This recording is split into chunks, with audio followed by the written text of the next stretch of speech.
Alright, we got the Toku V-logs back in since, well, we got ourselves some new episodes coming in, and we're gonna switch the routine a little bit here. First, we're gonna talk about Lupinranger versus Patranger episode 46 before we talk about Zi-O 17 because, well, it's the New Year's episode and therefore it's a clip show episode, so, nothing really a whole lot to talk about. Basically, yeah, it's like I said, it's a clip show episode with since we have the two teams, we have different framing devices here. The Lupin Rangers one is the dumbest one, since they basically took a note from Power Rangers Jungle Fury and are basically doing their own version of Blow That Dough, their clip show episode.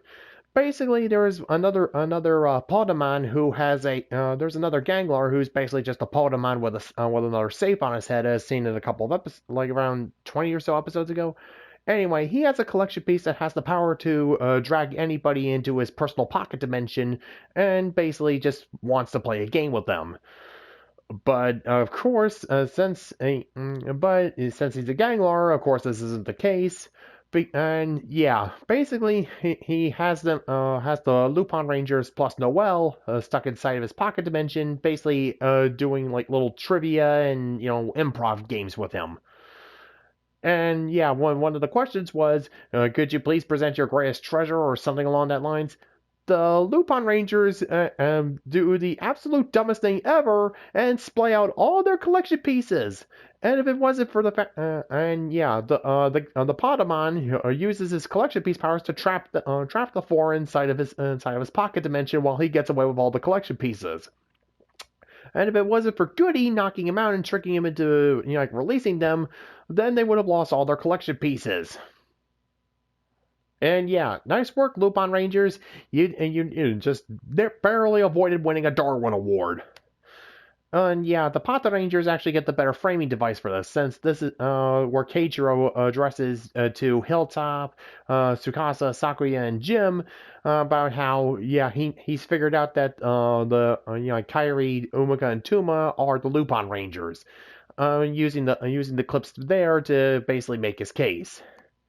So yeah, the evidence is piled up. They figured out how they were able to sneak by them all the previous times they managed to elude detection. So yeah, we're coming in on the climax here, and yeah, that's it. And yeah, on to the main course today, Zi-O 17. And yeah, like I said last time, multiverse theory is a bitch. Yeah, it's now officially 2019, and it starts off with Sogo having a prophetic dream about the future Kamen Rider and an alternate version of 2022. Again, how he has this dream? Oh yeah, it's because the writers are literally just pretty much just pulling this out of their ass. Anyways, yeah, Sogo has a very vivid, very prophetic dream about the writer in 2022, Kamen Rider Shinobi. And later on, we see another Waz coming in from yet another alternate timeline, where he kneels before Gates and addresses him as his savior. Yeah, see, there's the Waz we've been dealing with so far, and then there's future Waz who is all dressed all in white and has a digital book, has a more digital analog book with him, who comes from a future where Gates managed to kill Sogo before he becomes Oma Zi-O and is heralded as the savior of the world. Basically, the writers are admitting that yes, Gates is the legitimate hero of the show. Yeah, but before we get to that revelation, speaking of that third alternate timeline I was talking about, the one where Waz comes, the future Waz comes, where White Waz comes from. Let's call him White Waz. Anyways, Schwartz has been jumping around through this new tangential timeline and has brought some new another ride watches with him.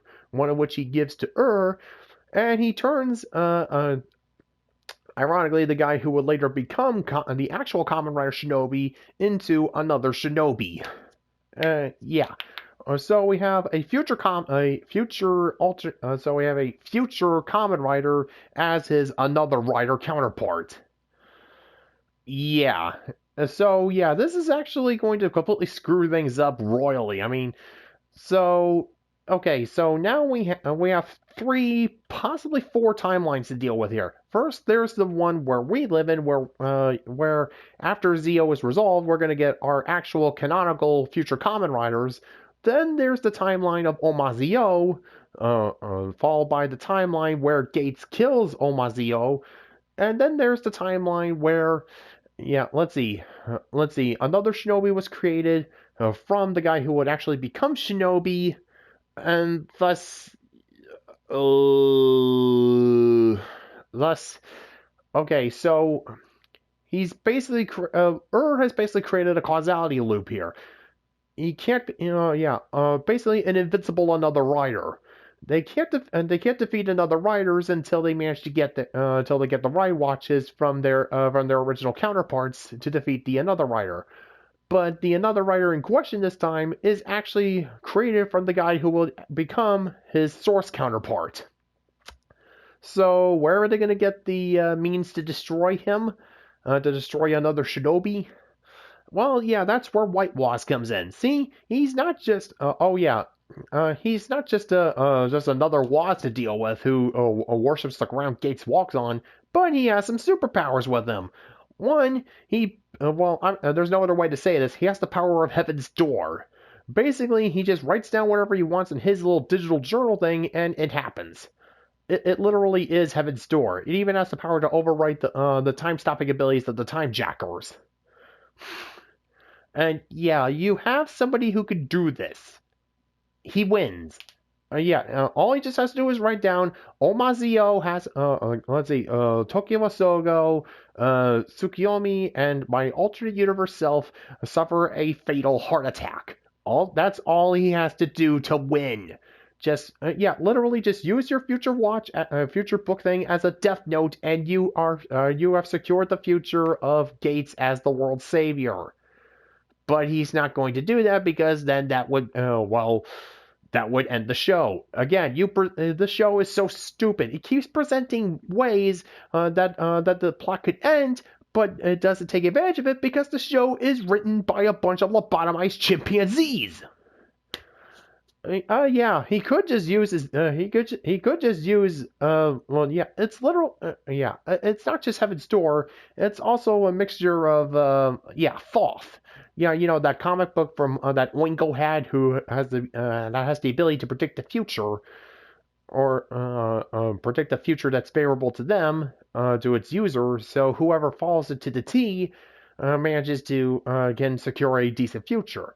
Yeah, his book has the power of both Heaven's Door and Thoth, and with that kind of power, he doesn't use it. Instead, he actually has himself a future driver.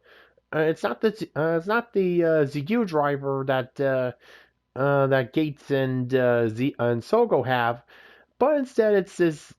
I don't exactly remember the name of it, but he uses it to become Kamen Rider Waz. And we see from the previews that he's somehow going to gain the powers of not only Kamen Rider Shinobi, but two other future Kamen Riders. One I completely forget the name of, but the other one is called Kamen Rider Quiz. And yeah, he doesn't. Again, he has access to ways to manipulate the future to his favor, and he just writes down, and then another Shinobi is defeated when I kick him really, really, really hard. You ever get the feeling that, yeah, this show just keeps getting worse and worse? And yeah, surprisingly, we don't have Tsukasa showing up again. And that's just all we needed for this show, for this episode to get even dumber. Yeah, how Sogo is able to see the future with Kamen Rider Shinobi, how Schwartz is able to jump into this tangential timeline to get these new another ride watches, and where this future Wasp comes from. When is Gates going to become going to save the world, and how in the hell is Oma-Zi-O still around if there's another timeline where oh no wait, never mind, I forgot. Yeah, multiverse theory's a bitch. I forget, the show runs on Dragon Ball Z time travel logic. Yeah, it's exactly like yeah. Ugh. It's sad when DBZ or when Dragon Ball Z Abridged managed to make more sense than a show that was written by actual paid writers. Team 4-Star is doing a much better job explaining multiversal time travel than the guys at Toei. Toei, you should be ashamed of yourselves. So yeah, it's the first Toku V-log of 2019. Basically, the only difference is that there's a 9 at the end instead of an 8. So yeah, not a whole lot going on for this week, but well, that's what happens when you don't give me a whole lot to work with here. So until then, see ya when I see ya.